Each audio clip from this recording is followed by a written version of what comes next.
आज मैंने इसके पहले वाले लेक्चर में स्टार्ट किया था, एग्रीकल्चर सेक्टर का डिस्कशन कर लिया था।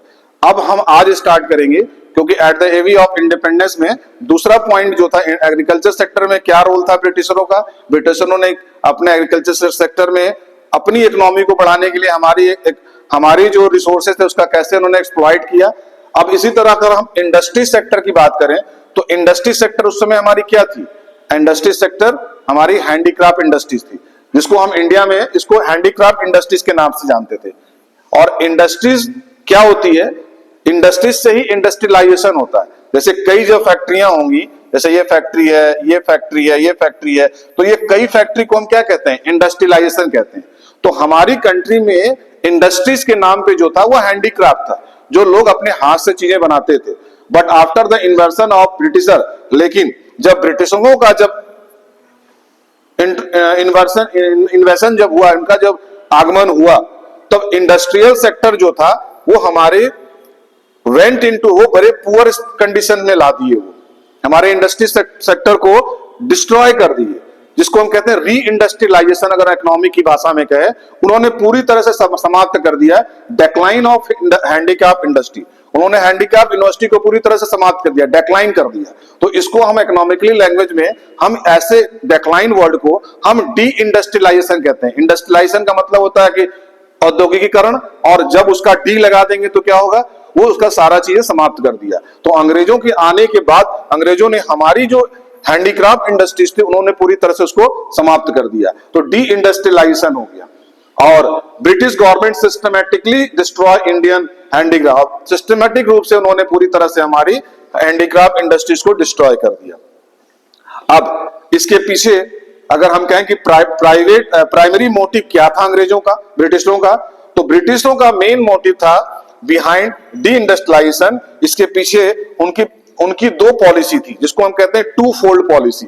अब टू फोल्ड मैंने एग्रीकल्चर सेक्टर में भी आपको एक्सप्लेन किया था, लेकिन आगे मैं और आपको इसको एक्सप्लेन कर दूं।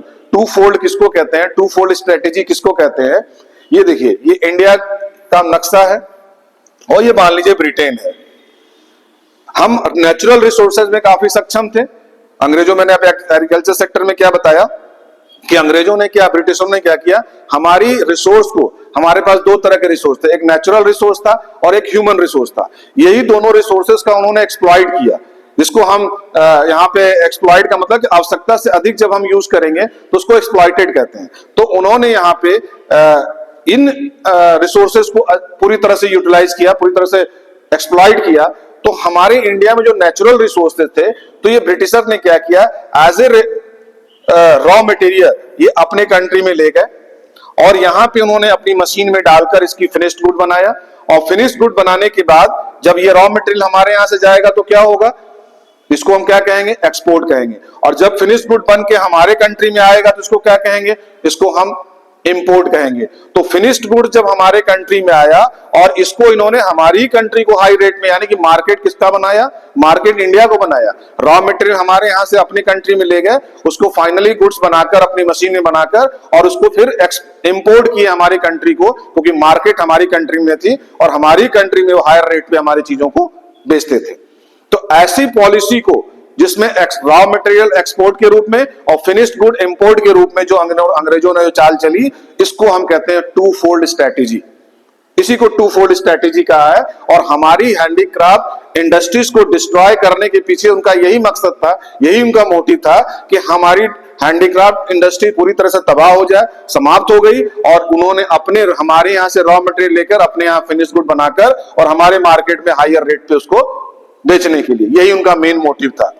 The main reason for decline of Indian handicraft. और दूसरा, उन्होंने एक चीज और क्या इसमें चाल चली, द रीजन क्या था इस हैंडीक्राफ्ट इंडस्ट्री को डिक्लाइन करने के लिए, इन्होंने डिस्क्रिमिनेशन की पॉलिसी, यानी जिसको हम डीटीपी कहते हैं, डिस्क्रिमिनेशन टैरिफ पॉलिसी। अब डिस्क्रिमिनेशन तो वर्ड से ही है कि भेदभाव, इन्होंने एक ऐसी पॉलिसी बनाई जिसको हम भेदभाव की पॉलिसी कहते हैं। तो इन्होंने क्या किया, तीन तरह की डिस्क्रिमिनेशन पॉलिसी बनाई। पहला उन्होंने क्या किया कि जो सामान रॉ मटेरियल के रूप में एक्सपोर्ट करते थे, वहां से हमारे कंट्री से ले जाते थे, उस पे उन्होंने टैक्स फ्री कर दिया। और इंपोर्ट पे भी टैक्स फ्री कर दिया कि जो सामान वहां से कच्चा माल के रूप में आएगा तो 0% टैक्स, जिसको टैरिफ पॉलिसी कह रहे हैं। और जो प्रोडक्ट बन के इंडिया में जाएगा यानी इंपोर्ट होगा वो भी टैक्स फ्री होगा। फिनिश्ड गुड पे भी कोई टैक्स नहीं और रॉ मटेरियल पे भी कोई टैक्स नहीं, 0% का टैक्स। ये इन्होंने एक नई पॉलिसी बनाई जिस इस तरह का। और दूसरा, हमारी हैंडीक्राफ्ट की जो बनते थे उस पे उन्हें हैवी टैक्स लगा दिया। भारत की चीजें बनी हुई पे एक्सपोर्ट करने पे, एक्सपोर्ट और इंडियन है, अगर इंडियन अपनी हैंडीक्राफ्ट को अगर एक्सपोर्ट करते हैं तो उनको हैवी टैक्स देना पड़ेगा। तो इस तरह का अंग्रेजों ने भेदभाव शुरू किया जिसको हम डीटीपी कहते हैं, यानी कि डिस्क्रिमिनेशन टैरिफ पॉलिसी। इसको शॉर्ट में आता है कभी कभी 1 नंबर क्वेश्चन में कि व्हाट इज डीटीपी। तो डीटीपी मतलब होता है डिस्क्रिमिनेशन टैरिफ पॉलिसी, जो अंग्रेजों ने लगाया कि जो उनके एक्सपोर्ट और इंपोर्ट पे उनके जो प्रोडक्ट तैयार कर रहे हैं, एक्सपोर्ट किया जा रहा रॉ मटेरियल वो ड्यूटी फ्री हो गया, कोई टैक्स नहीं लगेगा। इंपोर्ट जो बनकर हमारे कंट्री में आ रहा उस पर कोई टैक्स नहीं लगेगा। और लेकिन अगर कोई हैंडीक्राफ्ट इंडस्ट्रीज अगर कोई अपने प्रोडक्ट को एक्सपोर्ट करता है तो उसको सबसे ज्यादा हैवी टैक्स देना पड़ेगा। इसी तरह के भेदभाव को डिस्क्रिमिनेशन टैरिफ पॉलिसी कहा गया। दूसरा, इसका एडवर्स इफेक्ट क्या पड़ा इस डिक्लाइन हैंडीक्राफ्ट इंडस्ट्री के बने होने से। जब उन्होंने पूरी तरह समाप्त किया तो उसका कोई ना कोई साइड इफेक्ट तो होगा ही। तो जब अंग्रेजों ने, ब्रिटिशरों ने जब हमारी हैंडीक्राफ्ट इंडस्ट्रीज को डिस्ट्रॉय कर दिया, डिक्लाइन कर दिया, डी इंडस्ट्रियलाइजेशन की कंडीशन में ला दिया, तो उसका प्रभाव क्या पड़ा, क्या इफेक्ट हुआ। तो सबसे पहले इफेक्ट क्या हुआ कि अनएम्प्लॉयमेंट, जब लोगों के रोजगार छीन गए तो क्या हुआ, उनकी तो मजबूरी हो गई। अब वो क्या किए, वो फोर्सफुली वो सभी जितने उसमें इन्वॉल्व थे सब लोग किधर मूव कर गए, एग्रीकल्चर की तरफ। देखिए, the decline of Indian handicraft resulted in unemployment on a mass scale. Many artists were forced to take up agriculture for their livelihood. भाई अब जीने के लिए उनको लिए कोई साधन ही नहीं। अब उनके पास जो उनके रोजगार थे सब समाप्त हो गए, क्योंकि अंग्रेजों ने वहां पे क्या किया, हैंडीक्राफ्ट को एक तरह से तो जो समाप्त किया ही किया, दूसरी तरह से उन्होंने हैवी टैक्स लगा दिया। तो क्या हुआ कि लोगों ने अपना रोजगार बंद कर दिया और मजबूरी में फोर्सफुली वो किधर मूव कर गए, गांव की तरफ, एग्रीकल्चर में, जबकि वहां जरूरत थी नहीं। ऑलरेडी वहां जो एग्रीकल्चर में काम कर रहे हैं अब, लेकिन इनके पास कोई काम नहीं रह गया तो वो मूव कर गए एग्रीकल्चर की तरफ। तो ये स्थिति हो गई। तो ये अनएम्प्लॉयमेंट बढ़ा, इसका इफेक्ट कहा जाए इस डिक्लाइन के होने की वजह से कि अनएम्प्लॉयमेंट बढ़ गया। दूसरा इफेक्ट क्या हुआ, इंपोर्ट ऑफ फिनिश गुड, और फिनिश गुड्स का इंपोर्ट इंक्रीज कर गया। कैसे, जब चीजें the Indian handicraft goods could not withstand for foreign completion of machine made cheap goods. अब अंग्रेजों के बनाए हुए वस्तु हमारे इंडिया हैंडीक्राफ्ट के सामने स्टैंड ही नहीं कर पा रहे, क्योंकि वो लाके यहाँ सस्ता बेच रहे हैं। और रिजल्ट क्या हुआ कि इंपोर्ट बढ़ने लगा। अब 200 की टी शर्ट अगर ब्रिटिश गवर्नमेंट की तरफ से बन के आए वहां की कंपनी में, और हमारे यहाँ का खादी का कुर्ता 400 रुपया, तो आदमी, और फिनिशिंग भी उसकी अच्छी, तो किसको आप लेंगे। आप स्वाभाविक सी बात है कि आप सस्ता भी है और देखने में भी अच्छा लग रहा। तो इससे क्या हुआ कि इंपोर्ट बढ़ गया। अब लोग अपनी हैंडीक्राफ्ट चीजें ले ही नहीं रहे, तो स्थितियां क्या हुआ, धीरे धीरे हैंडीक्राफ्ट अपने आप में ही समाप्त हो गया। तो इसमें यही कहा जाता है कि अगर एडवर्स इफेक्ट पूछा जाए कि इंडस्ट्रियलाइजेशन का, हैंडीक्राफ्ट इंडस्ट्री का एडवर्स इफेक्ट क्या हुआ, डिक्लाइन ऑफ हैंडीक्राफ्ट इंडस्ट्रीज का अगर पूछे 1 नंबर में, 3 नंबर में, तो आप इसका आंसर देंगे कि अनएम्प्लॉयमेंट हुआ और दूसरा इंपोर्ट ऑफ फिनिश्ड गुड वो इंक्रीज कर गया मजबूरी में। ठीक, ये 2 चीजें हुई। और अंग्रेजों ने और क्या किया, लैक ऑफ कैपिटल गुड्स। जैसे आप एग्जांपल समझिए, कैपिटल गुड्स इंडस्ट्री।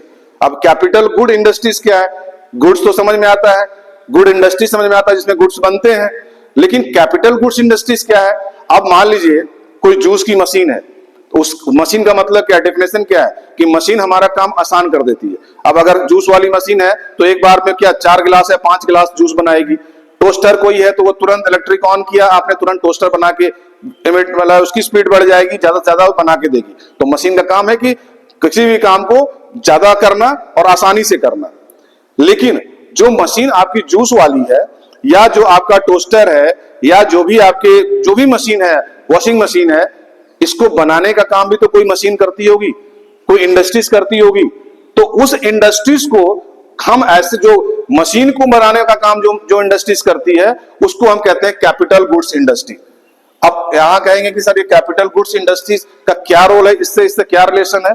तो अंग्रेजों ने यहां पे एक चाल चली कि वो कहा कि अगर हम यहाँ पे कैपिटल गुड्स के लिए अगर इंडस्ट्री स्टैब्लिश कर देंगे तो हमारी फिर कैपिटल गुड्स, हमारा फिर तो कोई वैल्यू नहीं रहेगा।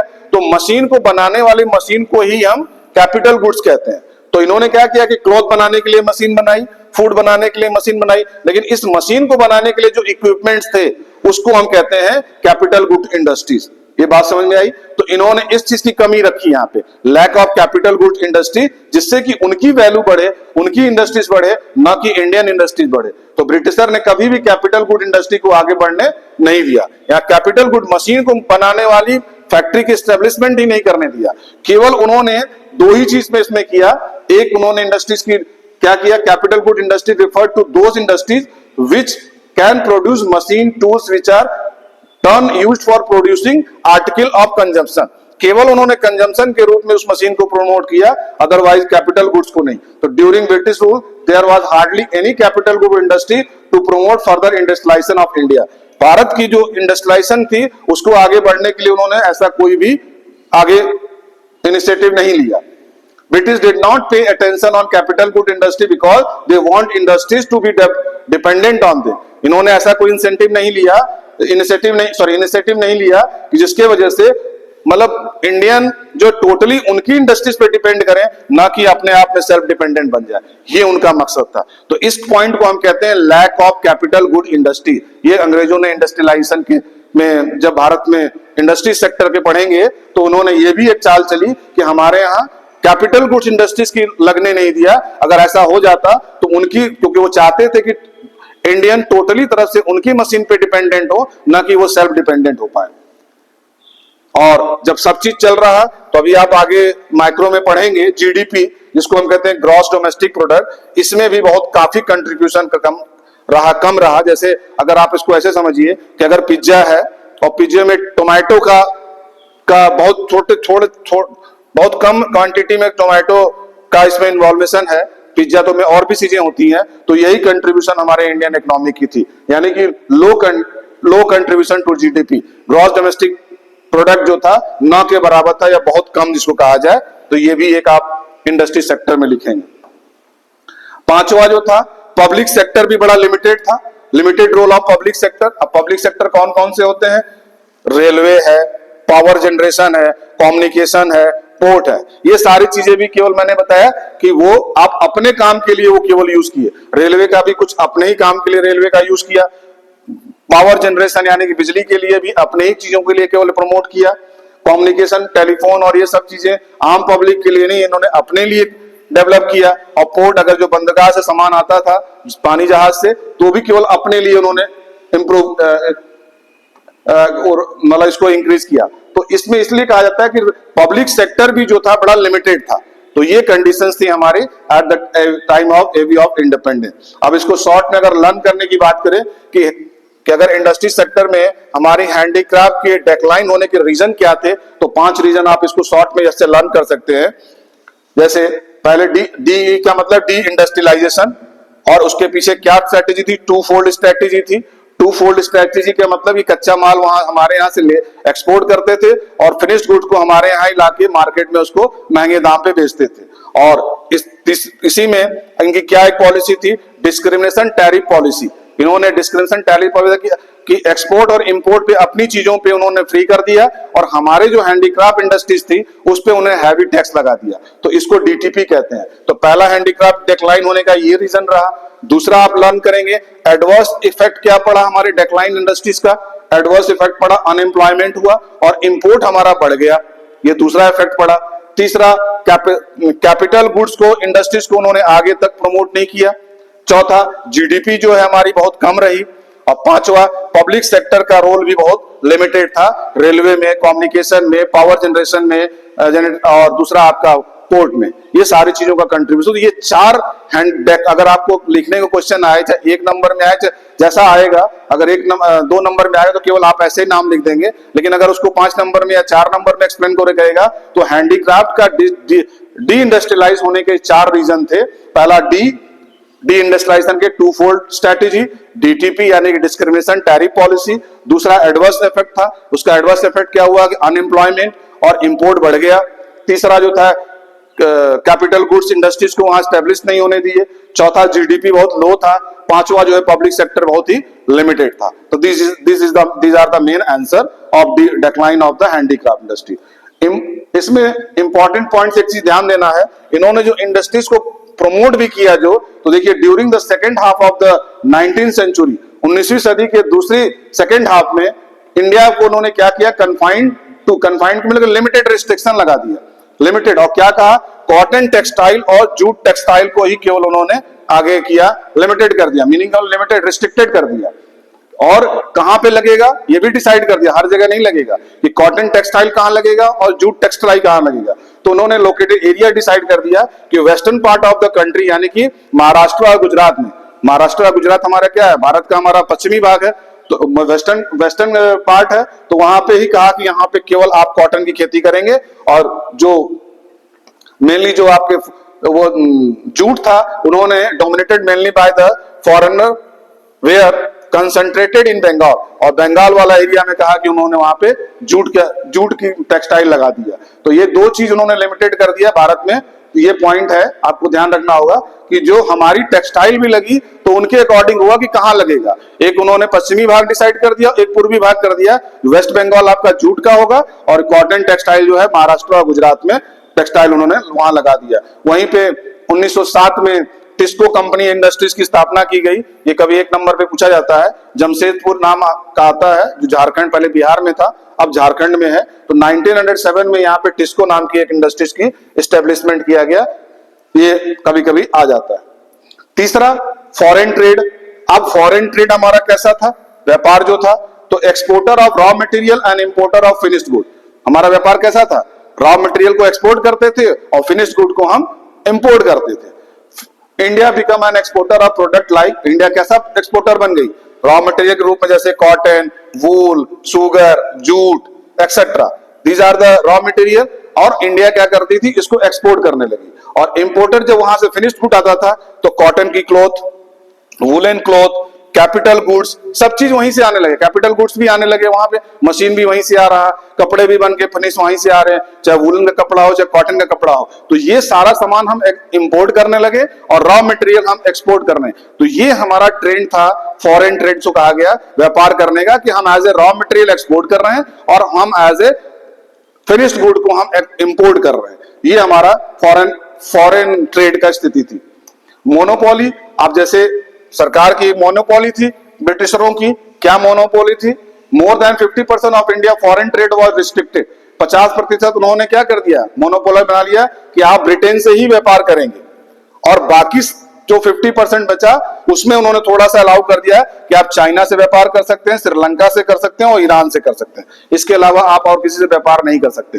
तो ये उनका एक चाल थी, या उनका एक मोनोपोली थी कि 50% केवल आप ब्रिटिशर से ही केवल आप अपना व्यापार ट्रेड करेंगे और किसी से नहीं, और बाकी 50% में थोड़ा सा जो आप है चाइना से, श्रीलंका से और ईरान से कर सकते हैं। ये उन्होंने एक रूल बना दिया। और अभी तो कहते हैं ना कि आग लगी हुई थी, उसमें एक काम और स्नेज कैनाल ने कर दिया। अब जब स्नेज कैनाल यानी स्वेज नहर की स्थापना हमारे 1859 में हो गई, अब जो ब्रिटिशरों को अफ्रीका घूम के जाना पड़ता था, यानी कि बॉम्बे आने के लिए ये मार्ग उनको अपनाना पड़ता था कि यहां से अफ्रीका को क्रॉस करते हुए बॉम्बे पहुंचते थे, या बॉम्बे से अफ्रीका को क्रॉस करते हुए रॉ मटेरियल हमारा ब्रिटिश के पास पहुंचता था। स्वेज नहर के खुल जाने से अब ये डायरेक्ट इनका स्वेज बॉम्बे से इनका आना जाना आसान हो गया, अब इतनी लंबी दूरी इनको तय करनी नहीं पड़ती। तो अब इनके लिए व्यापार और अच्छा हो गया। तो ships operating between India and British, this is the direct route which avoided African route. African route को अवॉइड करके डायरेक्ट ब्रिटेन से और इंडिया का मार्ग जुड़ गया। तीसरा, इसमें अगर हम बात करें तो इन्होंने हमारी वेल्थ को क्या कर दिया, बिल्कुल खत्म कर दिया, यानी कि जिसको कहते हैं drain of India wealth export surplus. आप जैसे मान लीजिए, अब इसको थोड़ा समझिएगा कि ड्रेन ऑफ वेल्थ क्या है। भाई रॉ मटेरियल के रूप में हमारे पास ब्रिटेन में एक्सपोर्ट हो रहा है और ये फिनिश्ड गुड बन के हमारे कंट्री में इंपोर्ट हो रहा है। तो इंपोर्ट हो रहा है तो पैसा आ रहा है, पैसा तो आ रहा है, ज्यादा आ रहा है कम आ रहा है, भारत में ही आ रहा है। तो इस पैसे को, इसको पैसे को क्या कहेंगे, एक्सपोर्ट सरप्लस कहेंगे।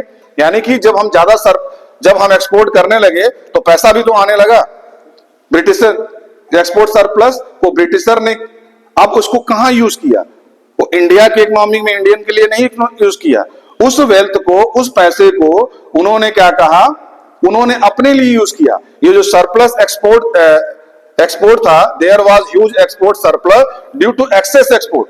भाई ज्यादा जब एक्सपोर्ट आप करेंगे तो क्या हुआ, एक्सपोर्ट भी जो सरप्लस होगा, तो ज्यादा एक्सपोर्ट जब करने लगे तो ये सरप्लस से जो पैसा आने लगा, ज्यादा चाहे कम, तो इसको उन्होंने यूज कैसे किया, इंडिया के लिए नहीं किया। यहां पे इन्होंने एडमिनिस्ट्रेशन अपने खर्च किया, अपने ऑफिसेस बनवाए।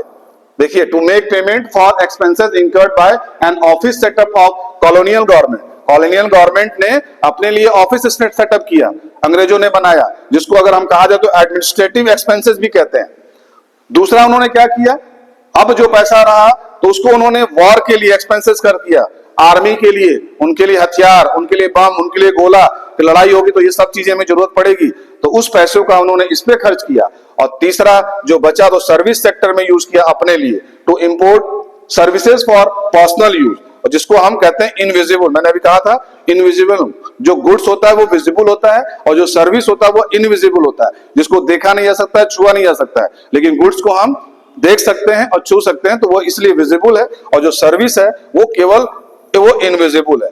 तो अंग्रेजों ने जो पैसा एक्सपोर्ट सरप्लस करने से, जो पैसा एक्सपोर्ट सरप्लस से जो आया, उसको इन्होंने इस तीन कैटेगरी में उन्होंने यूटिलाइज किया। एक तो अपना एडमिनिस्ट्रेटिव पार्ट को स्ट्रॉन्ग किया, यानी एक्सपेंसेस उस पर खर्च किया, ऑफिसेस बनवाए। दूसरा उन्होंने आर्मी पे, उनके जो आर्मी के जो वॉर में जो यूज होते थे, बम, गोला, बारूद और आपके उनके आर्म्स जो होते थे, हथियार होते थे, उस पे उन्होंने खर्च किए। और तीसरा अपने सेल्फ पर्सनल लाइफ के लिए सर्विस के रूप में उन्होंने यूज किया। ये कंडीशंस था आपके। और चौथा की बात करेंगे, डेमोग्राफिक कंडीशंस कहती थी। डेमोग्राफिक क्या मतलब होता है कि जब हम, इसको कहते हैं जनगणना, जब हमारी कंट्री में कितने लोग हैं, क्या हैं, तो इसको हम एक ऑफिशियली वर्ड दिया गया है सेंसस, जिसको हम डेमोग्राफिक कैरेक्टरिस्टिक्स ऑफ पॉपुलेशन, हम अपने जनता की, अपनी पॉपुलेशन का डेमोग्राफिक कंडीशन। अब जैसे मैंने वही कहा कि डेमोग्राफिक कैरेक्टरिस्टिक्स ऑफ पॉपुलेशन, जो पॉपुलेशन की जब हम गणना करते हैं, उसी को हम, जो उनकी कितने लोग हैं, कितने इनके एजुकेटेड है, कितने नॉन एजुकेटेड है, कितने एक साल से कम के हैं, कितने 5 साल तक, ये सारी जो हम काउंटिंग करते हैं, वो हम इस पॉपुलेशन की कैरेक्टरिस्टिक्स होती है, इसी को हम सेंसस कहते हैं। और पहला सेंसस स्टार्ट हुआ था 1881 में। आफ्टर दैट एवरी, और पहला स्टार्ट हुआ, उसके बाद ये हुआ कि हर 10 साल पे सेंसस होगा, हर 10 साल पे जनगणना होगी, इसी को हम डेमोग्राफिक कहते हैं। तो यहाँ पे डेमोग्राफिक की कंडीशंस क्या थी, हमारी भारत की पॉपुलेशन की क्या स्थिति थी, तो इसको देखिए, ब्रिटिशों ने इसको अगर कहा जाए 1921 के पहले इसको 2 स्टेज में डिवाइड किया गया। एक फर्स्ट स्टेज कहा जाता है 1921 से बिफोर, और एक 1921 के आफ्टर। तो ये 2 कैटेगरी को डेमोग्राफिक ट्रांजिशन पीरियड माना जाता है, कि 1921 का पहले का एक डेमोग्राफिक कंडीशन और 1921 के बाद। तो 1921 के पहले को फर्स्ट स्टेज कहा गया और 1921 के बाद को हम सेकंड स्टेज कहा गया। तो उस समय ट्रांजिशन पीरियड कैसा था, और हर 10 साल के बाद ये जनगणना होती थी। तो पहले आप समझ लीजिए कि फर्स्ट स्टेज क्या था और सेकंड स्टेज क्या था। तो फर्स्ट स्टेज में जो कंडीशंस थी हमारी पॉपुलेशन की, तो वो क्या था, हाई बर्थ रेट था और हाई डेथ रेट था। जितना जन्म दर था उतना ही मृत्यु दर था, दोनों बराबर था। ये 1921 के पहले की बात है, जिसको हम फर्स्ट स्टेज कह रहे हैं। 1921 के बाद का जो स्टेज था, जिसको हम सेकंड फेज के नाम से जानते हैं, इसमें कंडीशन थी कि हाई बर्थ रेट तो हाई रहा, लेकिन डेथ रेट जो है लो हो गया उस समय तक। क्योंकि इसलिए हो गया कि फिर चीजें, मेडिसिन आने लगी, लोगों के इलाज होने लगा, तो इस पे कंट्रोल, मृत्यु दर पे यानी डेथ रेट पे कंट्रोल हो गया। तो ये सेकंड स्टेज जिसको कहते हैं कि हाई रेट, तो बर्थ रेट तो उतना ही रहा, लेकिन कंट्रोल किस पे हो गया, डेथ रेट पे हो गया। तो इसीलिए इसको हम उससे एवी ऑफ द इंडिपेंडेंस में जब हम डेमोग्राफी पढ़ते हैं, तो 1921 के बाद हमारी पॉपुलेशन में क्या हुआ, मतलब India population never decline. India की पॉपुलेशन मतलब डिक्लाइन, पहले क्या था, जितना जन्म लिया उतना ही मृत्यु हो रही है, लेकिन यहाँ पे जन्म दर पे तो कंट्रोल नहीं हुआ, लेकिन मृत्यु दर पे कंट्रोल होने की वजह से पॉपुलेशन में क्या हुआ, डिक्लाइन की स्थिति कम हो गई। तो इसीलिए कहा जाता है कि after 1921 India population never decline, कमी होना नहीं हुई। अब इस चीज को अगर हम ऐसे डिवाइड करें कि 1921 हमने यहाँ पे देखिए बादल बनाया है, इससे पहले का फर्स्ट स्टेज था और इसके बाद का सेकंड स्टेज था। तो देखिए मैंने BR लिखा है, BR मींस बर्थ रेट। और DR means death rate.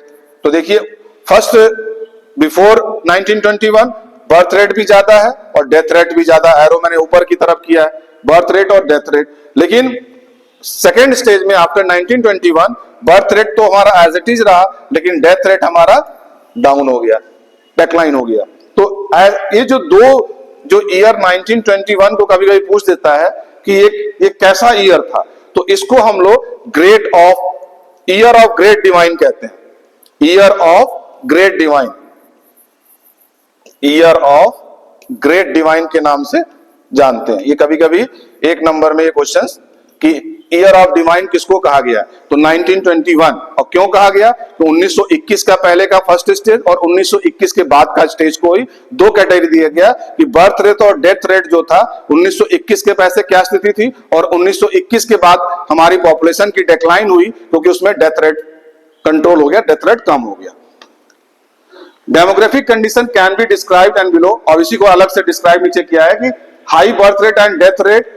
Birth rate was nearly, birth rate क्या था 48% जब अगर था मान लिया, तो क्या हुआ डेथ रेट क्या हो गया 40% हुआ, यानी कि डेथ रेट पे कंट्रोल हो गया, डेथ रेट डिक्लाइन हो गया। और लिटरेसी रेट क्या थी उस समय हमारी, क्योंकि ये सारी चीजें डेमोग्राफी में पढ़ी जाती है, हम अपनी बर्थ रेट, डेथ रेट, हमारे लिटरेसी रेट, हमारी पॉपुलेशन में कितने एजुकेटेड है, कितने नॉन एजुकेटेड है, कितने मेल हैं, कितने फीमेल हैं, कितने बच्चे हैं, कितने बुजुर्ग हैं, this all studies in the demographic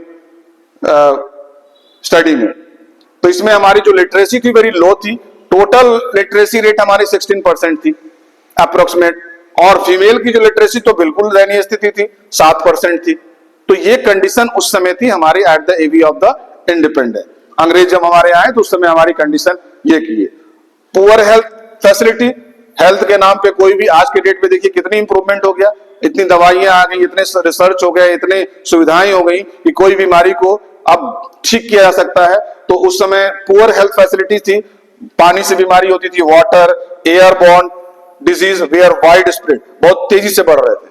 पानी से हुई बीमारी, आपकी हवा में से एयरबॉर्न डिजीज, ये सारी चीजें बहुत स्प्रीड से स्प्रेड कर रही थी, इसको ये कंडीशन थी।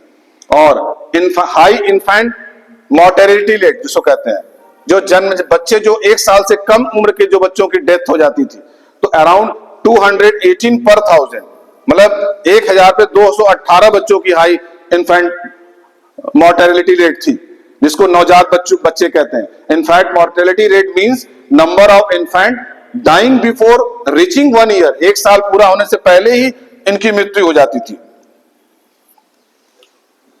Reaching 1 year of as per 1000 live birth, अगर 1 साल से पहले की ही उनके लिए कोई इलाज नहीं था, कोई ऐसी बीमारी चपेट में आए, तो उनकी जो स्थिति थी बहुत ही हाई थी, यानी कि 1000 में अराउंड 218 पर 1000, 1000 में 218। तो infant mortality rate means number of infant जो 1 साल से अधिक कम उम्र के जो बच्चों की मरने की स्थिति थी वो ज्यादातर हो रही थी। तो इसको हाई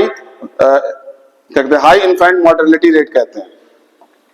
और लाइफ एक्सपेक्टेंसी कैसी थी, बहुत कम थी, 44 साल तक लोग कहीं ना कहीं उनकी मृत्यु के शिकार हो जाते थे।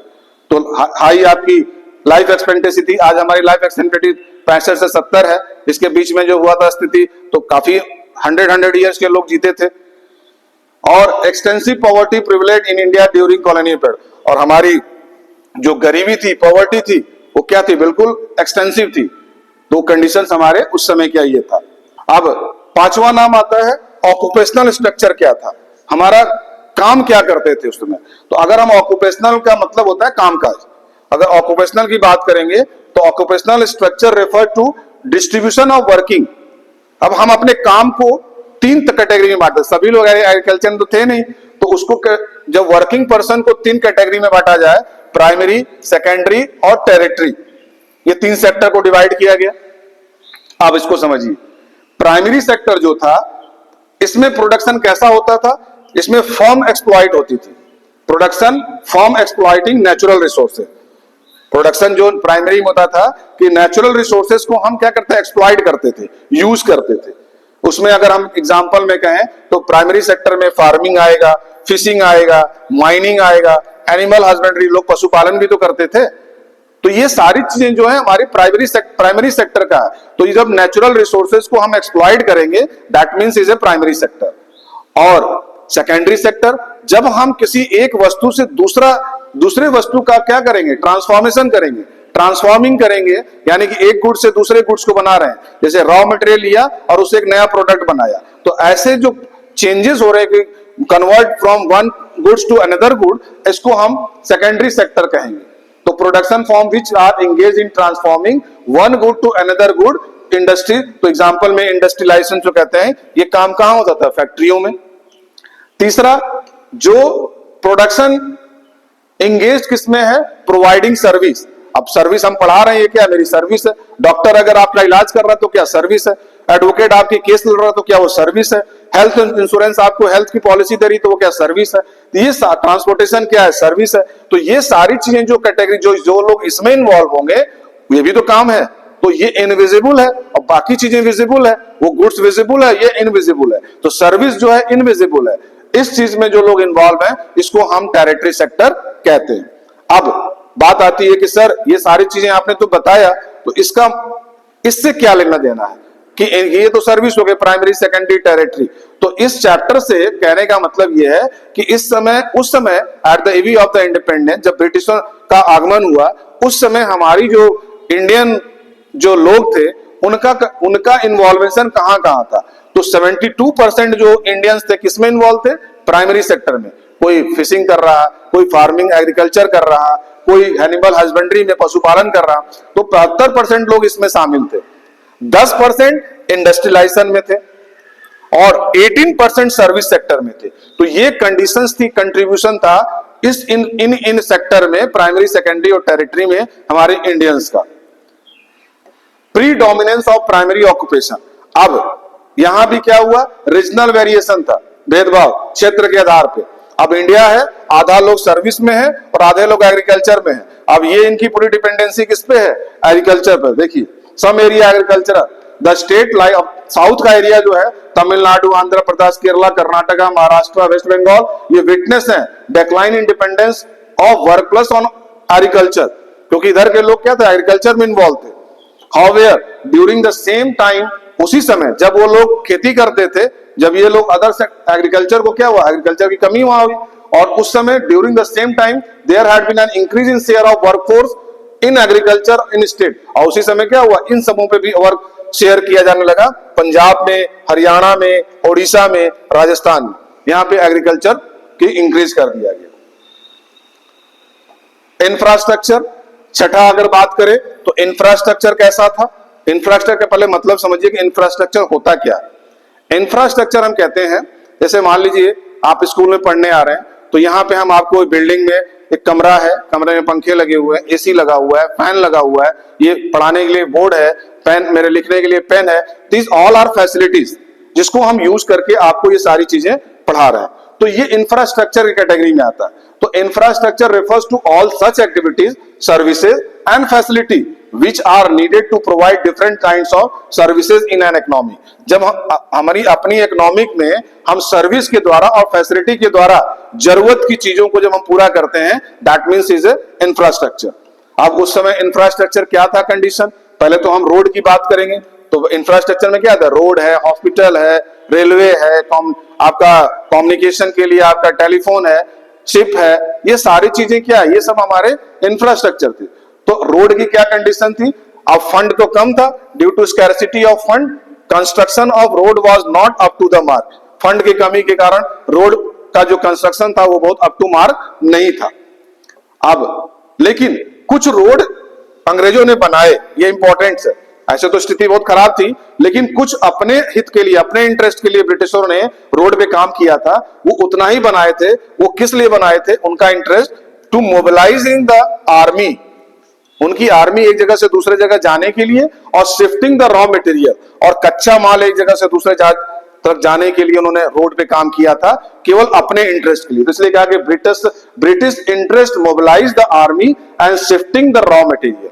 उनका मेन इंटरेस्ट था कि हमारी आर्मी एक जगह से दूसरी जगह जा सके, उतना ही सड़क का निर्माण कराया। और उनका कच्चा माल, चूंकि उनका अपना मकसद था कि रॉ मटेरियल जब पहुंचेगा फिनिश फैक्ट्री में तभी तो फिनिश गुड बन के आके मार्केट में सेल होगा।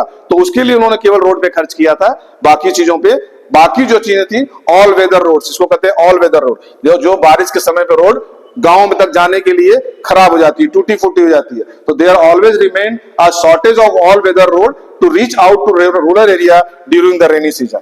जब रेनी सीजन में क्या होता था, गांव तक जाना है तो रोड खराब हो गया, रोड टूट गया, तो उसको हम ऑल वेदर रोड के नाम से जानते हैं। This is the keyword. ये कंडीशंस थी। रेलवे में सबसे पहले ब्रिटिशरों ने क्या किया, उन्होंने रेलवे की स्थापना की। कब की थी? 1850 में। ये उनका एक कंट्रीब्यूशन था, the most important contribution of British rule. अगर ब्रिटिश रूल की बात करें तो उनका कंट्रीब्यूशन किया हुई आज हमारे भारत में रेल चल रही है और विश्व का सबसे बड़ा नेटवर्क रेलवे है, वो भी केवल भारतीय रेलवे। तो ये कहीं ना कहीं इनका ही कंट्रीब्यूशन रहा। अगर हम उस समय हमारे लिए नुकसान पहुंचाया तो उनका दिया हुआ चीज आज मेरे लिए फायदेमंद है और हम पूरे विश्व स्तर पर रेलवे में सबसे अग्रणीय माने जाते हैं। तो the most important contribution of British rule was introduction of railway in 1850। 1850 में उन्होंने अपने मकसद के लिए किया था, लेकिन उन्होंने रेलवे की स्थापना की। Railway enabled people to undertake. Railway के आने से क्या हुआ, उनका मकसद क्या सॉल्व हुआ? लॉन्ग डिस्टेंस ट्रेवल, बड़ी दूरी की जो लंबे की जगह तक जाने के जो दूरी डिस्टेंस था वो उनके लिए आसान हो गया। और ज्योग्राफिकल एंड कल्चरल बैरियर को इन्होंने ब्रेक किया। ज्योग्राफिकल, अब मान लीजिए किसी को तमिलनाडु के व्यक्ति को अगर पंजाब आना है या उत्तर प्रदेश आना है तो इस रेलवे ने ही उनकी इस चीज की कमी को पूरा किया। तो ज्योग्राफिकल जो बैरियर लगे थे कि इस स्टेट से उस स्टेट तक जाना उनके लिए बड़ा कठिन था, इस रेलवे में उस मुश्किल को उन्होंने पूरा किया। और दूसरा कल्चरल बैरियर भी। अब साउथ का आदमी अगर नॉर्थ में आके अगर कोई चीजें अपने कल्चर को डेवलप करना चाहे, वहां पे अपनी फेस्टिवल मनाना चाहे तो वो आगे कर सकता है, क्योंकि रेलवे ने इनकी दोनों कमियों को दूर किया। इसीलिए कहा जाता है कि it broke geographical and cultural barrier and promote national integration. और जब ये बैरियर टूटा तो इससे क्या हुआ, भारत एक कहते हैं यूनाइटेड है, तो इसको इंटीग्रेशन कहते हैं कि सभी भारत के लोग एक दूसरे जगह जाना आने की सुविधा उनकी शुरू हो गई। तो इससे प्रमोशन क्या हुआ, राष्ट्रीय इंटीग्रेशन यानी नेशनल इंटीग्रेशन। हम राष्ट्रीय स्तर पे हम यूनाइट हुए, एक यूनिटी बनी कि हम सब एक जगह से दूसरी जगह जा सकते हैं। तो ये इस रेलवे के आने से हुआ। और अंग्रेजों ने तो कॉमर्शलाइजेशन का कंसेप्ट तो अंग्रेजों ने ही दिया। एग्रीकल्चर में स्टार्ट तो उन्होंने किया था कि कैश क्रॉप आप उत्पादन करो जिससे कि हम आपको हायर रेट पे प्राइस देंगे। तो it enhance commercialisation of agriculture, इस रेलवे की वजह से और बढ़ गया। Railway also have been promoting foreign trade, और रेलवे के आने से क्या हुआ, फॉरेन ट्रेड और बढ़ गया, प्रमोट होने लगा। पहला पैसेंजर रेलवे जो चलाया गया था वो बॉम्बे से थाने तक स्टार्ट की गई पैसेंजर ट्रेन। ये क्वेश्चन आता है। 16 अप्रैल 1853 यानी 16 अप्रैल 1853 में पहली पैसेंजर ट्रेन स्टार्ट की गई, जो अंग्रेजों की दी हुई देन है। और तीसरा कहें एयर एंड वाटर ट्रांसपोर्ट में भी ब्रिटिशों ने इस पे कुछ मेजर्स डेवलप किए वाटर एंड एयर ट्रांसपोर्ट पे, जैसे however their development was for, बहुत संतोषजनक रहा, बहुत ज्यादा तो नहीं रहा, लेकिन एरोप्लेन पे भी और शिप पे भी उन्होंने कुछ डेवलपमेंट किए जो सेटिस्फैक्टरी रहा। कम्युनिकेशन, अब संचार व्यवस्था में उन्होंने क्या किया, अब जैसे पोस्ट है, चिट्ठी एक जगह से दूसरे जगह जाना, अब तो सब व्हाट्सएप ग्रुप हो गया, पहले तो चिट्ठियां जाती थी।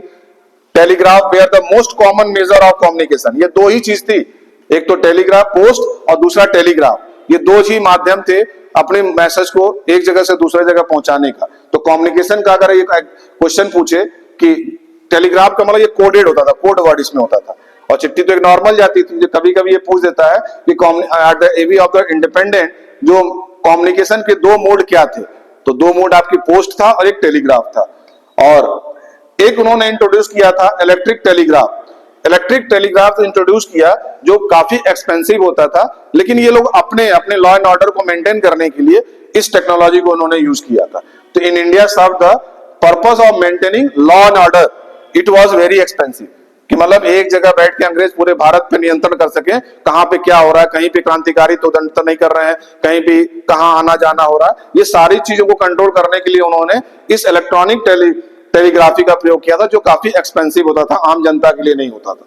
The postal services remain all through inadequate for general public, और बाकी जो पोस्टल सर्विसेज थे वो बहुत कम मात्रा में आम पब्लिक के लिए, इनएडिक्वेट कहते हैं, बड़ी कम, इनएडिक्वेट का मतलब बड़ी कम मात्रा में जनरल पब्लिक के लिए हुआ करती थी।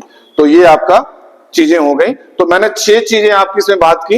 एग्रीकल्चर सेक्टर, दूसरा हो गया इंडस्ट्रियल सेक्टर, तीसरा हो गया फॉरेन ट्रेड, चौथा हो गया आपका डेमोग्राफिक, पांचवा हो गया ऑक्यूपेशनल स्ट्रक्चर और छठा हो गया आपका इंफ्रास्ट्रक्चर। ये 6 सेक्टर का जो मैंने इस चैप्टर पे एक्सप्लेन किया, उस समय जब ब्रिटिशों का जब आगमन हुआ, जब इन्वर्सन हुआ, जब भारत में आए, तो उस समय इन्होंने इस फील्ड में क्या काम किया, इस चैप्टर में at the eve of the independence के में चीजें, इनका जो रोल था वो मैंने इस चैप्टर में आपको डिस्कस किया।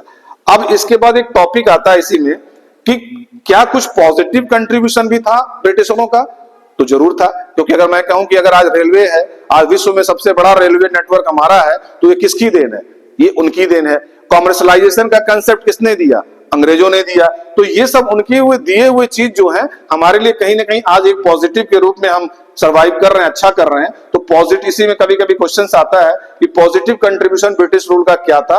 तो पहला था कि sufficient, self sufficient in food grain production was achieved in later half of the. जब वो जाने लगे तो उस समय जब उन्होंने यही तो कंसेप्ट दिया कि अगर हम कॉमर्शलाइजेशन करेंगे तो हमारे पास चीजें ज्यादा होंगी। Half of the 20th century it was a result of initial commercialisation. उन्होंने स्टार्ट तो इनिशियली उन्होंने स्टार्ट किया था, तो ये उनका कंट्रीब्यूशन था। दूसरा कंट्रीब्यूशन उन्होंने क्या किया? रोड का जो डेवलपमेंट, रेलवे का डेवलपमेंट, खास करके positive contribution from Britisher since to provided cheap and rapid transport system. सस्ता और रैपिड, तेजी से एक जगह से दूसरी जगह पहुंचने का जो सिस्टम तैयार किया, ये किसने किया था? ब्रिटिशरों ने किया था। तो इसको हम पॉजिटिव कंट्रीब्यूशन इनके बारे में कहते हैं। रोड रेलवे जो क्या था? Great check on occurrence of famine. अगर कहीं पे सूखा पड़ गया, कहीं पे कहीं ऐसा अगर कहा जाए कि अगर कोई ऐसा नेचुरल हैजार्ड्स हो जाए, तो वहां पे लोगों के लिए अगर उनको फूड पहुंचाना है, तो ये कंसेप्ट रोड का और रेलवे का कंसेप्ट किसने? अंग्रेजों ने दिया कि हाँ ये भी हो सकता है कि अगर कुछ सूखा पड़ जाए, कहाँ के लोगों को अगर हमें अपने फूड ग्रेन्स को सप्लाई करनी है, कहीं सूखा पड़ गया, कहीं फैमाइन आ गया, कहीं सुनामी आ गया, तो ऐसे कंडीशंस पे कैसे पहुंचेगा उनके पास अनाज? तो ये रोड और रेलवे ही तो उसमें एक दो ही का तो रोल है कि वहां तक पहुंचाने का काम करेगा। तो ये एक्यूरेंस फैमाइन्स एज फूड सप्लाई, फूड की सप्लाई इन्हीं दो माध्यम से तो होगा, या तो रेलवे से जाएगा या तो रोड से जाएगा। तो could be transported to the affected area in case of drought, जहां पे सूखा पड़ा है। तो ये रोड और रेलवे का जो कंसेप्ट था अंग्रेजों ने दिया, तो ये उनका एक पॉजिटिव कंट्रीब्यूशन था, जो आज भी हम इस चीज को उसमें अच्छे हो गए हैं। British rule help Indian economy to shift from barter system to monetary exchange system. अगर ये अंग्रेज हमको मॉनेटरी सिस्टम ना दे गए होते, तो आज भी हम आज उसी एक सामान के बदले दूसरा सामान में ही, बार्टर सिस्टम में ही गेम खेलते रहते। तो ये जो मनी का जो कंसेप्ट है, जो मॉनेटरी सिस्टम है, ये अंग्रेजों ने ही दिया था। तो इन्होंने ये हमारे इंडियन इकोनॉमिक में बार्टर सिस्टम को कैसे मॉनेटरी सिस्टम में एक्सचेंज करने का जो कंसेप्ट था, ये अंग्रेजों ने दिया था। तो ये इनका पॉजिटिव कंट्रीब्यूशन था। क्लियर? और the Britisher government had an efficient administration system which was later adopted by Indian government। और आज जो हमारी इंडियन गवर्नमेंट है, आज उस ब्रिटिश गवर्नमेंट के कंसेप्ट को चला रही है। आज देखिए, आज हमारी परीक्षा होती है, यूपीएससी की परीक्षा होती है, पीसीएस की परीक्षा होती है। हमारा एडमिनिस्ट्रेशन का जो निर्माण है, जो डीएम होते हैं, पूरे जिले के मालिक होते हैं, तो ये कंसेप्ट कहां से आया था? ये आईएएस की परीक्षा तो उस समय भी होती थी, जिसमें सुभाष चंद्र बोस पहले उन्होंने क्वालिफाई करके 2 साल करने के बाद रिजाइन दे दिया। तो ये जो एडमिनिस्ट्रेटिव कंसेप्ट था, जो आज भी भारत में चल रहा है, ये किसकी देन है? ये कंसेप्ट उस अंग्रेजों की देन है। तो ये जो क्वेश्चन सब आता है कि what are the contribution of British government, तो ये पॉइंट आप लिखेंगे कि रोड के रूप में दिया, रेलवे के रूप में दिया, हमारा ये कम्युनिकेशन या मोबाइल और फोन, ये सब उन्हीं के कंसेप्ट दिए हुए थे। और हमारे सबसे बड़ा चीज की बार्टर सिस्टम को एक्सचेंज करने का, मतलब मनी मॉनेटरी सिस्टम में एक्सचेंज करने का तरीका भी उन्होंने ही डेवलप करके दिया, जिसकी वजह से आज हम चीजों को आसानी से हर चीजों को खरीद सकते हैं। और सबसे बड़ा एडमिनिस्ट्रेशन का पार्ट जो आज भी विद्यमान है, वो अंग्रेजों की दी हुई देन है। तो ये चीजें था कंट्रीब्यूशन पे। जब क्वेश्चन आए तो आप इसको ऐसे आंसर देंगे। अब द बेसिक क्वेश्चन से कैसे आते कैसे हैं और आंसर कैसे आपको देना है। तो the basic objective of British government to develop infrastructure was not to provide basic amenities to the people but to solve their own interest comment. इसमें कमेंट लिखना जो अभी मैंने पढ़ाया, ये क्वेश्चंस ऐसे पूछेगा कि द बेसिक ऑब्जेक्टिव जो था इंफ्रास्ट्रक्चर से, यहां देखिए इंफ्रास्ट्रक्चर के बारे में पूछ रहा, इसमें क्या था कि उनका खुद का इंटरेस्ट था, वो basic amenities to the people but to solve their own interest. उन्होंने बेसिक चीजों को इंफ्रास्ट्रक्चर तो दिया, लेकिन वो किसके लिए दिया? वो इंडियन इकोनॉमिक्स को स्ट्रॉन्ग करे, इंडियंस के लिए नहीं। वो अपने इकोनॉमी को, अपने इंटरेस्ट की वजह से उन्होंने इंफ्रास्ट्रक्चर पे काम किया। तो इसी भी अपना कमेंट्स लिखना है। तो उन्होंने सबसे पहले उन्होंने रोड किस लिए किया था? रोड का निर्माण इसलिए किया कि कच्चा माल एक जगह से दूसरा जगह जा सके और आर्मी की मोबिलाइजिंग हो सके। तो to mobilising the army and movement of raw material from one to another, एक जगह से दूसरे जगह जाने के लिए ये उनका खुद का इंटरेस्ट था। इंडिया की इकोनॉमी को और इंडिया के लोगों को सुविधाएं देने का मकसद नहीं था। तो उनका यही था कि इंफ्रास्ट्रक्चर उन्होंने इस मकसद से स्टार्ट किया था, अपने इंटरेस्ट के लिए। उसी को क्लियरफाई करना है, उसी को कमेंट्स के रूप में लिखना है कि रोड में उन्होंने किस लिए बनाया कि आर्मी का एक जगह से दूसरे जगह जाना हो सके, और दूसरा कि रॉ मटेरियल एक जगह से दूसरे जगह पहुंचाना जा सके। दूसरा उन्होंने रेलवे पे काम किया। रेलवे में जो उन्होंने मेनली जो डेवलप किया, to develop effective contribution and administration way over the Indian territory. वो एक जगह से दूसरे जगह जाने के लिए उन्होंने रेलवे का किया।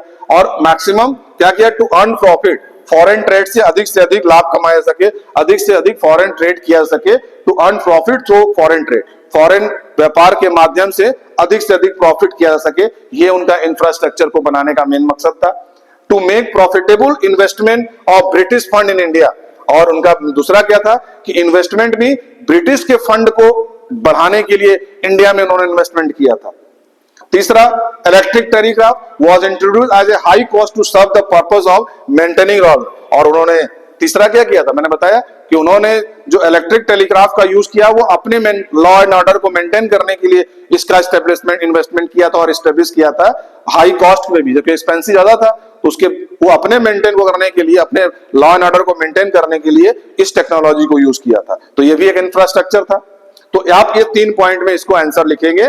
पहला, मैंने रोड पे उन्होंने क्या काम किया अब इंफ्रास्ट्रक्चर के रूप में। दूसरा, उन्होंने रेलवे पे क्या काम किया इंफ्रास्ट्रक्चर के रूप में। और तीसरा, उन्होंने अपने प्रॉफिट फॉरेन ट्रेड के लिए उन्होंने क्या किया। और चौथा, उन्होंने जो इन्वेस्टमेंट इलेक्ट्रिक टेलीग्राफ जो यूज किया वो अपने लॉ एंड ऑर्डर को मेंटेन करने के लिए इस तरह के इंफ्रास्ट्रक्चर पे खर्च किया। दूसरा क्वेश्चन आता है, state some point which show economic under development during British rule. अब आपको इकोनॉमिक अंडर डेवलप क्या कारण था कि ब्रिटिश गवर्नमेंट के समय पे हमारी इकोनॉमी जो अंडर डेवलप्ड रह गई। What are the reason? Some points show economic under development during British rule. ये 3 नंबर के क्वेश्चंस आते हैं कि ब्रिटिश रूल के अंडर में हमारी इकोनॉमी अंडर डेवलप्ड कैसे रह गई। तो देखिए, इसका पहला आंसर होगा कांस्टेंट पर। इसको अगर मान लीजिए 3 नंबर का पूछा तो ऐसे ही लिख लेंगे, लेकिन अगर ज्यादा नंबर का पूछेगा तो इसको एक्सप्लेन भी करना पड़ेगा।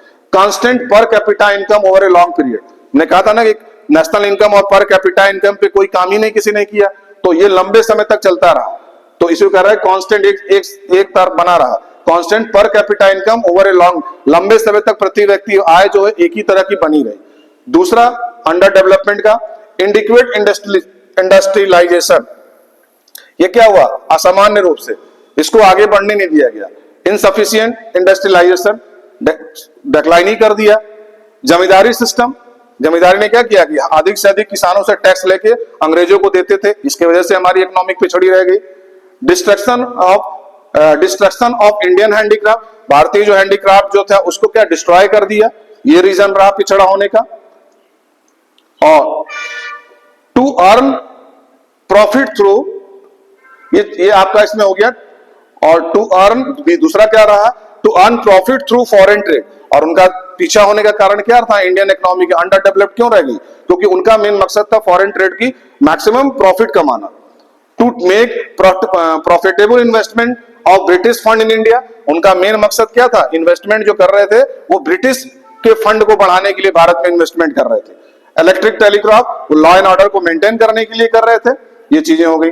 अब एक क्वेश्चन आता है, what was the state of Indian economy on EV of independence. क्या सिचुएशन थी हमारी इंडियन इकोनॉमी की? तो देखिए, इसको इतने कैटेगरी में कर लीजिए। इंडियन इकोनॉमी कैसी थी हमारी? कॉलोनियल इकोनॉमी थी। दूसरी, सेमी फ्यूडल इकोनॉमी थी। स्टैग्नेंट इकोनॉमिक थी। बैकवर्ड इकोनॉमिक थी। डिप्लीटेड इकोनॉमिक थी और एम्प्यूटेड इकोनॉमिक थी। जब भी पूछे कि हमारी भारत की on the EV of the independent हमारी इकोनॉमी कैसी थी, तो ये 6 कैटेगरी मैंने बताया आपको। कॉलोनियल इकोनॉमिक मतलब कि हम कॉलोनियन थे, हम कॉलोनी थे, और रूलर कंट्री कौन थी? अंग्रेज, ब्रिटिश थे। तो हम उनके अंडर में, हमारी इकोनॉमी उनके अकॉर्डिंग चल रही थी, हमारे इंडिया में उनकी इकोनॉमिक पॉलिसी चलती थी। तो ऐसे इकोनॉमी को हम कॉलोनियल इकोनॉमिक बताया मैंने। सेमी फेडरल इकोनॉमी, पूर्ण रूप से हम उसमें आधारित नहीं थे, उनपे उनका अधिकार था। हमारी इकोनॉमिक जो थी कि स्टैग्नेंट थी, रुकी हुई थी, वो भी मैंने एग्रीकल्चर सेक्टर में आपको बताया। हमारी इकोनॉमी बैकवर्ड थी, पिछड़ी हुई थी, कहीं पे भी हमारा डेवलपमेंट नहीं हो रहा था। अब यहाँ पे एक वर्ड है डिप्लीटेड इकोनॉमी, हमारी वेल्थ को क्या कर दिया उन्होंने? ड्रेन कर दिया, समाप्त कर दिया। तो हमारी इकोनॉमी बिल्कुल से खत्म कर दिया, ऐसी इकोनॉमिक थी अंग्रेजों के समय में। और एम्प्यूटेड इकोनॉमी, अंग्रेजों का क्या मकसद था? एम्प्यूटेड का मतलब होता है कटिंग ऑफ ए लिम्ब, हमारे जैसे कहते हैं ना अंग पूरे कट गए। यानी कि अंग्रेजों ने कैसी पॉलिसी बनाई थी? डू एंड डिवाइड की। उन्होंने क्या किया? धर्म के नाम पे, जात के नाम पे, इस तरह की चीज, गोरे और काले के नाम पे उन्होंने इस तरह की पॉलिसी बनाई, लोगों में भेदभाव शुरू कर दिया, डिस्क्रिमिनेशन शुरू कर दिया। तो ऐसी हमारी इकोनॉमिक थी। तो जब भी डिवाइड एंड रूल, जब भी इस तरह की चीजें आए कि हमारी at the eve of the independent हमारी इकोनॉमिक कैसी थी, ये 3 नंबर के भी आते हैं क्वेश्चन, 4 के भी आते हैं और 6 के भी आते हैं। तो उसी हिसाब से आप इसको लिखेंगे। 6 नंबर का आएगा तो इसको सबको एक्सप्लेन करेंगे, 3 नंबर का आएगा तो केवल आप इतने लिख देंगे, colonial economic, semi federal economic, stagnant economy, backward economy, depleted economy और amputated economy, these are the economic. तो ये आप 3 नंबर में लिखेंगे, लेकिन 4 और 6 में आएगा तो इसको थोड़ा आपको एक्सप्लेन भी करना पड़ेगा। क्लियर? अब नेक्स्ट क्लास में हम स्टार्ट करेंगे। तो ये eight the time of EV of independence, ये सारी चीजों मैंने एक्सप्लेन कर दिया। अब कल हम स्टार्ट करेंगे दूसरा चैप्टर, इंडियन इकोनॉमिक। 1950 के बाद, 1950 से 1990 तक हमारी इंडियन इकोनॉमी कैसे अब ग्रो की, इसके बाद अब आगे की हमारी इकोनॉमी कैसे। अंग्रेज तो चले गए, 1947 में हमारी देश आजाद हो गया। जब आजाद हो गया तो उस समय की मैंने अभी तक स्टोरी सुनाई कि हमारी ब्रिटिशों के आने पे हमारी इकोनॉमी कैसी थी, अब ब्रिटिशों के जाने के बाद हमारी इकोनॉमी कैसे ग्रोथ करेगी, इसकी चर्चा हम नेक्स्ट क्लास में करेंगे। Indian economy 1950 to 1990। Clear? Thank you.